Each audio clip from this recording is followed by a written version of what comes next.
It's Monday, the 18th of September, 2023. Welcome to the Fast 5 Business News by Fear and Greed, where we give you the top 5 business stories you need to know in just 5 minutes. I'm Michael Thompson, and good morning, Jennifer Duke. Good morning, Michael. Jen, we have 5 stories to get through in 5 minutes, so let's get cracking. Story number 1, the preliminary auction clearance rate over the weekend fell to 70.1% across the capitals. That's down from 71.7% last weekend, and this could possibly indicate that supply is outweighing buyer demand at the moment and possibly leading to slower price rises over spring. So the number of homes going under the hammer keeps growing as the weather heats up, with this weekend gone the busiest since April. There were 2,334 homes taken to auction. That's high since the week before Easter, which was 2,687. And prices have been pretty hot over the past few months, but the slight slowing of the clearance rate could be an early sign of softness in the market. Sydney's auction clearance rate was under 73%, Melbourne's was under 70%, and Brisbane fell under 65%. And of course, linked to that, Jen, we've got about 880,000 homeowners with mortgages fixed to ultra-low interest rates that will expire soon, leaving some struggling to refinance or even afford repayments. Yes, there was a report in The Australian that used exclusive new data from Lendy that found 3 in 4 of those mortgages are fixed to rates as low as 2% and will be moving to 6% or more over the next month or so. And it's the outer city suburbs across the country, those mortgage belts, where most of the pain will be concentrated.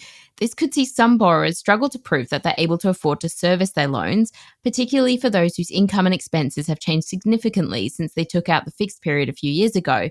About a third of the loans yet to expire this year in New South Wales. What's worth pointing out, though, is that so far forecasts of a mortgage cliff have yet to be realised. And one last part of this story, Jen, and it's one that you'd be keeping a close eye on because you are the economics correspondent for Capital Brief.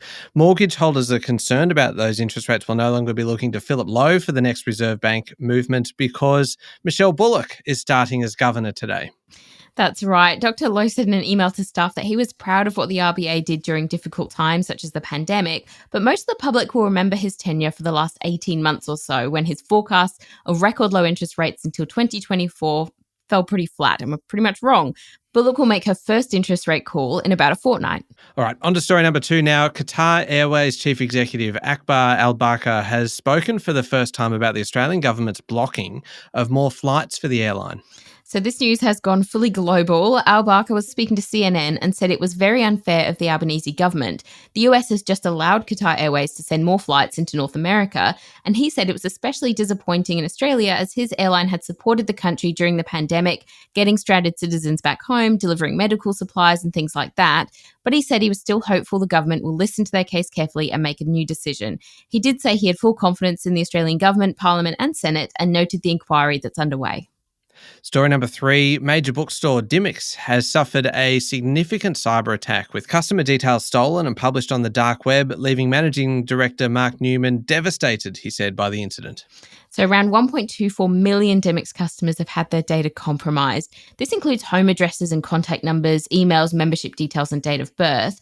The information had been downloaded a number of times off the dark web. Customers have now been emailed about the breach, but the business itself became aware midweek that it had been the target of a cybersecurity incident.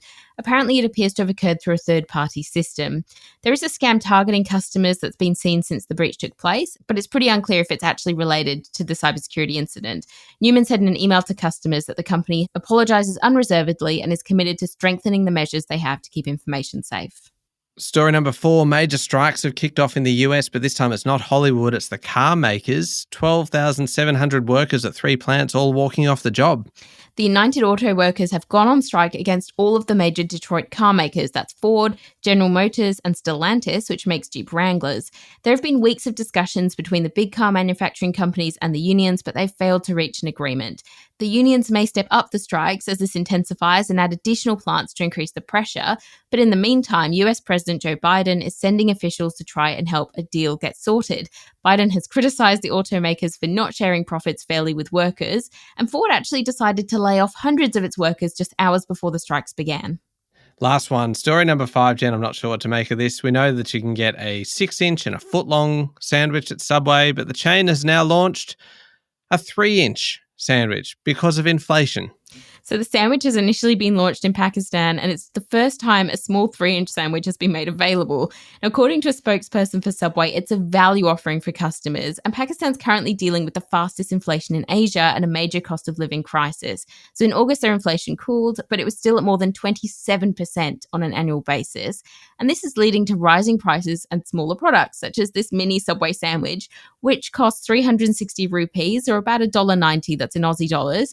Interestingly, another inflation phenomenon is in the UK, where pubs are introducing surge pricing, or as the local media has termed it, unhappy hour, because the cost of drinks goes up in peak hours. All right, there we go. The top 5 business stories in 5 minutes. Thank you very much, Jen. Thanks, Michael. It's Monday, the 18th of September, 2023. Remember to hit follow on the podcast, and if 5 minutes isn't enough, you can find our longer daily show called Fear and Greed Business News wherever you listen to podcasts, and that comes with a bunch of interviews and things. Today's interview is an excellent one if you are interested in investing. I'm Michael Thompson, and that was the Fast 5 Business News by Fear and Greed. Have a great day.